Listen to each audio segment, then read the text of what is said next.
Hi Pioneer students, Miss Kim here.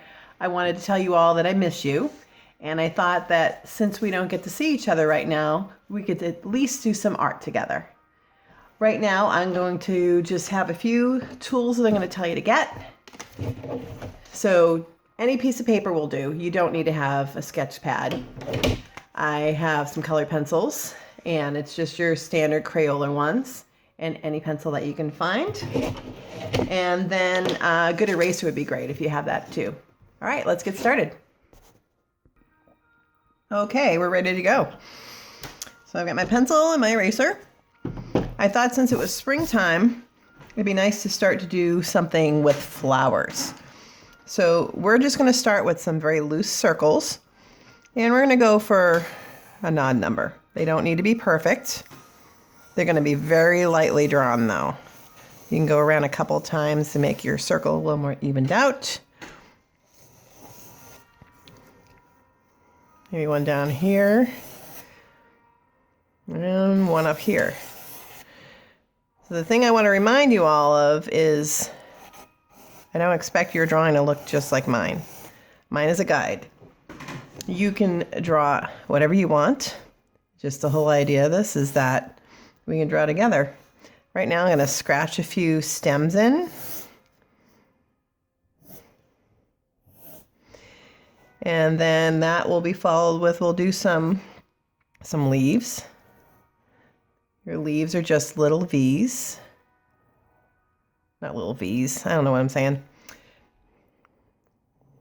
Like long pointy ovals is what I was more getting at. And they can be at different parts on the stem of the flower. They don't have to be exactly paired up. They don't even need to be the same size. And maybe a couple of the stems can have an odd little leaf here and there. Okay.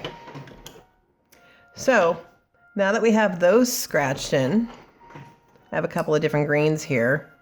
I'm going to start using my light green for the reason that it's always easier to go lighter than it is darker. Once you go dark, or I should say it's always easier to go add dark on later. Once you get things darkened up, it's really hard to go back. So I'm just basically outlining my stems. I'm not even necessarily going over the exact same spot, because we can go back later in and get rid of some of our pencil lines. At the bottom, if you've noticed here, I'm kind of having it make it a little wider, and I'm going pretty quickly on the stem, and I'm not using my wrist or my fingers, I'm using my whole arm. And if you need something so that you don't drag around your pencil too much, you can just kind of maybe put a finger to guide you and just move your whole arm down. Do it kind of quickly. And then you can add your leaves on.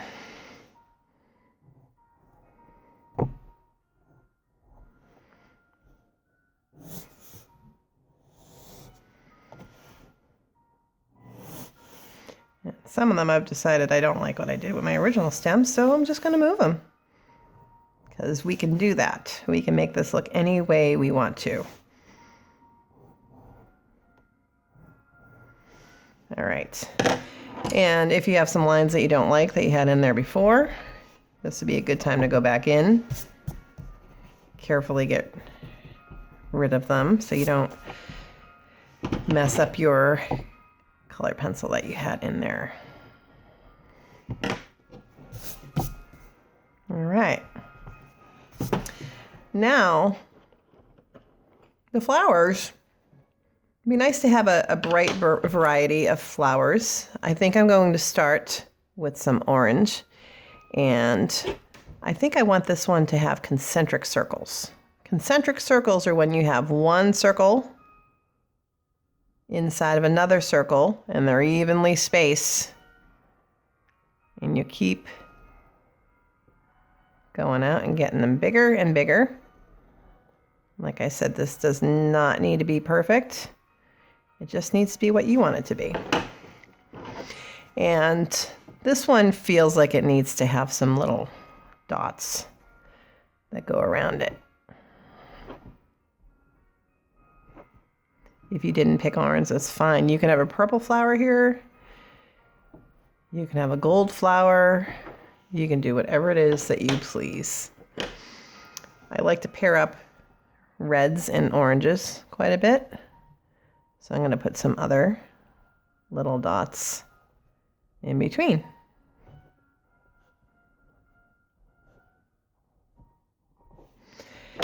And I think it'd be really nice. Actually, I should have erased my graphite pencil in there.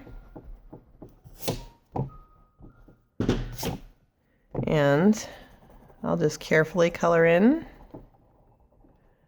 the rest of this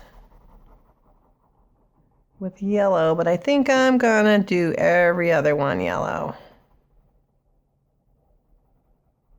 And I'm just making little teeny tiny circles to fill in my space. And I'm gonna go back to my original orange after I finish my yellow.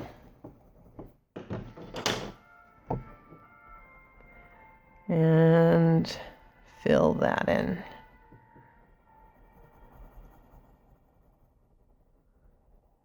And you could do a quality coloring job and really work on staying in your lines and filling it in so that when we see you again, I want to see some of these pictures. I think it'd be great to see what you've done.